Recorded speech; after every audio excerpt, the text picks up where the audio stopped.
નમસ્કાર મિત્રો, real voice of ઇન્ડિયામાં આપનું સ્વાગત છે. મિત્રો, છેલ્લા કેટલાક વર્ષોમાં દેશના ટોચના શહેરોમાં ઇન્ફ્રાસ્ટ્રક્ચર પાછળ સરકાર દ્વારા જે વિકાસ કાર્યો હાથ ધરવામાં આવી રહ્યા છે તેની સીધી અને હકારાત્મક અસર રિયલ એસ્ટેટ પર પડી છે. દેશના મેટ્રો શહેરોમાં દિલ્હી, મુંબઈ, કલકત્તા, ચેન્નઈ, બેંગ્લોર, હૈદરાબાદ અને પુણેની સાથે સાથે ગુજરાતનું સૌથી મોટું શહેર અને વાણિજ્યનું હબ અમદાવાદ પણ હરણફાળ ભરી રહ્યું છે. ગિફ્ટ સિટી અને ધોલેરા સ્માર્ટ સિટી જેવા સ્પેશિયલ રિજન રાજ્યના રિયલ એસ્ટેટ ક્ષેત્રને વેગ આપી રહ્યા છે. પ્રધાનમંત્રી મોદી પણ ગુજરાતને દેશનું ગ્રોથ એન્જિન ગણાવે છે. ગુજરાતને આગામી 2 થી 3 વર્ષમાં બુલેટ ટ્રેનનો લાભ મળશે. 2026માં સુરતથી બિલીમોરા બુલેટ ટ્રેન પ્રાયોગિક ધોરણે શરૂ પણ થઈ જશે. આ ઉપરાંત અમદાવાદ અને ગાંધીનગર મેટ્રો ટ્રેનથી જોડાઈ રહ્યા છે.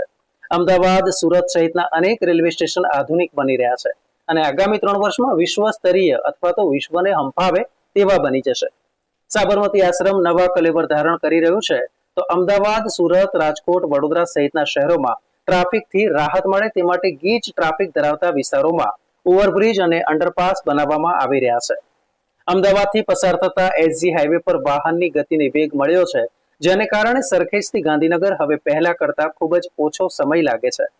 સરદાર પટેલ રિંગ રોડની ફરતે રિયલ એસ્ટેટનો વિકાસ સ્પષ્ટપણે જોવા મળી રહ્યો છે. કોમર્શિયલ કોમ્પ્લેક્સ, હાઈ રાઇઝ બિલ્ડિંગો ગગનને ચૂમી રહ્યા છે તો પૂર્વ અમદાવાદમાં નવા નરોડાથી લઈને હાથીજણ સુધીનો વિસ્તાર વિકસિત થઈ રહ્યો છે.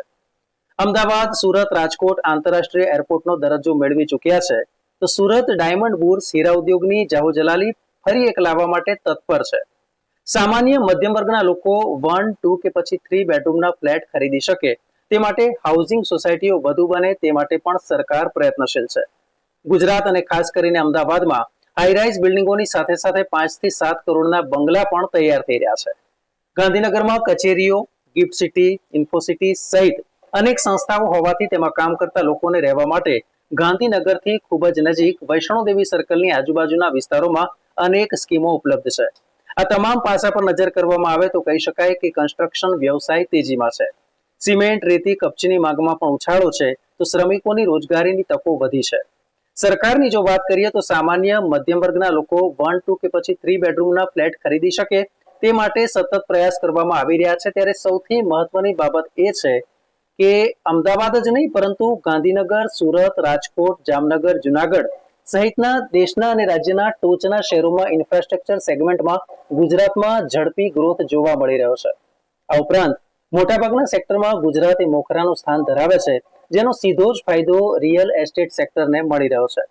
નવા પ્રોજેક્ટ લોન્ચિંગમાં અમદાવાદમાં 110%નો મજબૂત ગ્રોથ બીજા ત્રિમાસિક ગાળા દરમિયાન જોવા મળ્યો છે. 2024 પૂર્વે ચૂંટણી આવી હતી, જેને કારણે બિલ્ડરો તેમજ ગ્રાહકો થોભો અને રાહ જોવાની નીતિ અપનાવી રહ્યા હતા, પરંતુ હવે મોદી સરકાર ફરી એકવાર સત્તા પર આવતા બિલ્ડર લોબીને હાશકારો થયો છે. આગામી કેન્દ્રીય બજેટમાં નીતિગત ફેરફારોની રાહ જોતા વર્ષ 2027-28 સુધીમાં ભારત માટે વિશ્વની ત્રીજી સૌથી મોટી અર્થવ્યવસ્થા બનવાનો માર્ગ મોકળો થશે. આગળ જતા વેચાણ વધી શકે છે. વિશેષ બાબત એ છે કે એક અહેવાલ અનુસાર 2040 સુધીમાં ભારતનું રિયલ એસ્ટેટ માર્કેટ 65,000 કરોડને આંબી જશે. તો દેશની આઝાદીને 100 વર્ષ પૂર્ણ થશે ત્યારે 2047માં ભારતનું રિયલ એસ્ટેટ માર્કેટ $5.8 ટ્રિલિયન જેટલું થશે, જે દેશના જીડીપીમાં તેનો ફાળો લગભગ 15.5% જેટલો હશે. સમગ્ર સાઉથના રિયલ એસ્ટેટ જેટલું મોટું માર્કેટ એમએમઆર તરીકે વિકસશે. એમએમઆર એટલે કે મુંબઈ મેટ્રો રિજન. તો બીજી બાજુ મોટાભાગની બેંકો હોમ લોન તેમજ કોમર્શિયલ મકાનો પર લોન આપી રહી છે. આગામી બજેટમાં નાણાપ્રધાન નિર્મલા સીતારમણ મધ્યમ વર્ગને પરવડે તેવી હાઉસિંગ સ્કીમ મૂકશે એમ રિયલ એસ્ટેટના ડેવલપર્સનું માનવું છે. કેન્દ્ર સરકારના દરેક માટે ઘરની યોજનાનું વધુ એક્સપાન્શન જોવા મળશે. તો મોદી સરકાર તેની ત્રીજી ટર્મમાં ગરીબો માટેના ઘરની સ્કીમનો વ્યાપ વધારવા માટે પણ ઉત્સુક છે. પ્રધાનમંત્રી આવાસ યોજના હેઠળ સરકાર વધારાના 20 લાખ ઘરો આગામી 5 વર્ષ સુધીમાં ઊભા કરવા માંગે છે, જેને લઈને રિયલ એસ્ટેટ ક્ષેત્રે તેજીના ભારતમાં આર્થિક તંત્ર પર સીધી તેમજ આડકતરી અસર થશે. 14 કરીને મુખ્ય ક્ષેત્રોમાં રિયલ એસ્ટેટ ક્ષેત્ર સાથે જોડાયેલા કન્સ્ટ્રક્શન ઉદ્યોગ ત્રીજા નંબરે છે. સૌથી વધુ રોજગારી ઊભી કરી શકતા ક્ષેત્ર તરીકે કૃષિ ક્ષેત્ર પછી રિયલ એસ્ટેટ બીજા ક્રમે આવે છે. દેશમાં રિયલ એસ્ટેટ ક્ષેત્રની જો વાત કરવામાં આવે તો પ્રોપર્ટીના રોકાણ માટે પહેલા બેંગાલુરુ અને મુંબઈનો ક્રમ આગળ હતો, પણ હવે દિલ્હી પાસેનું હરિયાણાનું ગુરુગ્રામ ટોપ પર છે. 2040 સુધીમાં ભારતનું રિયલ એસ્ટેટ માર્કેટ 65,000 કરોડનો આંક વટાવે તેમ માનવામાં આવી રહ્યું છે. વર્ષ 2019માં તે 12,000 કરોડ પર હતું અને ત્યારબાદ તેનામાં તેજીનો સંચાર થયો છે. એક અંદાજ અનુસાર 2047માં ભારતનું રિયલ એસ્ટેટ માર્કેટ $5.8 ટ્રિલિયન હશે અને દેશના જીડીપીમાં તેનો ફાળો 15.5% હશે. ગયા વર્ષે 2023માં રેસિડેન્શિયલ પ્રોપર્ટી માર્કેટમાં 35% જેટલો ઉછાળો જોવા મળ્યો હતો. રહેણાંક માટેના ઘરોની કિંમતમાં વધારો થયો હોવા છતાં તેના વેચાણમાં વધારો થયો હતો. મધ્યમ આવક ધરાવનારા પ્રીમિયમ તેમજ લક્ઝરી હોમ એમ દરેકમાં વધારો જોવા મળ્યો છે. સ્થિર સરકારના કારણે પણ રિયલ એસ્ટેટ ક્ષેત્રમાં વધારો જોવા મળી રહ્યો છે. ત્યારે મુંબઈ, દિલ્હી, બેંગાલુરુ, પુણે, હૈદરાબાદ જેવા શહેરોની પ્રોપર્ટીમાં તેજી જોવા મળી રહી છે.